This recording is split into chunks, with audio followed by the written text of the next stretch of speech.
If the government can forgive rich people's PPP loans without them having to pay anything back whatsoever, the government can forgive student debt loans, which many of those people have paid back their loans and then some.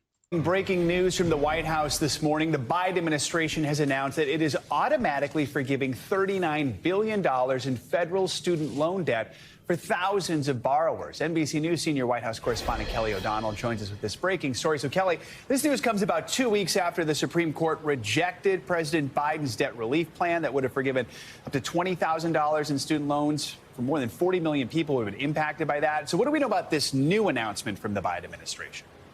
Well, Joe, when the Supreme Court put that plan from the Biden administration on the shelf, saying that was not lawful, they could not go forward, the president and the Department of Education were looking for other ways within the law that they could argue where they have authority to try to relieve some of the burden. And so the Department of Education today is announcing this plan, which looks at a system that connects repayment of loans to people's income level. And it found that there was an administrative flaw, they say, in the system over the years that needed to be updated and fixed. And this is under the Well, one thing we need to fix is to make student loans possible to file bankruptcy on, as well as just make the loan, somebody borrows $20,000, they pay $20,000, nothing more. Why do people need to be paying, $100,000 on a $20,000 student loan? powers under the Higher Education Act and within the authority of the department secretary.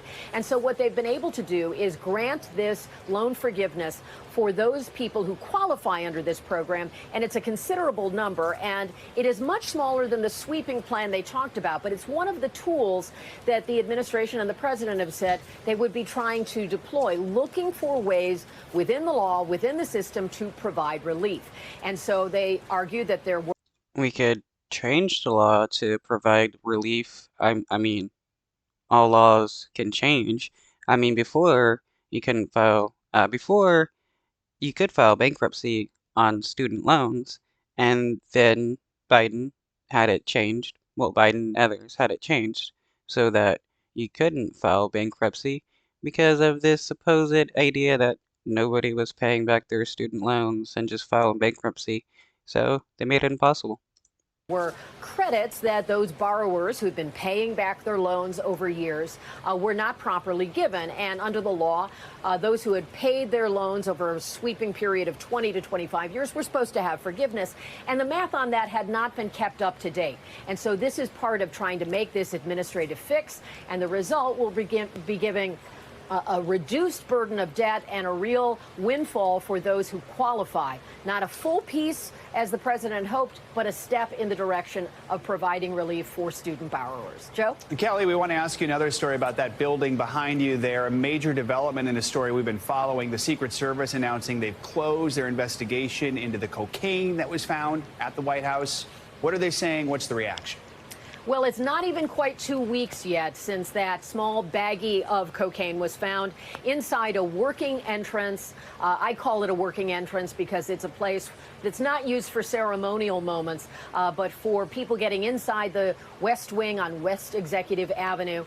And there are cubbies there where people who are not able to take their cell phone to certain secure areas, and that can include visitors and other personnel, where they place those things. It also is a place where visitors who are coming through on guided tours by staff, not public tours, but sort of VIP tours, they know someone who works for the administration coming in, they could also use that area. So what the Secret Service found is that in doing tests, forensic tests on the baggie, they could not find evidence to connect to a list of 500 people that they believe had access to that entrance in the days leading up to the discovery. So I guess a mysterious person is just bringing cocaine into the White House, and they just found out now. Like, how is this even possible that anybody can bring anything illegal into the White House? So the case is closed, and they do not have an answer. Joe?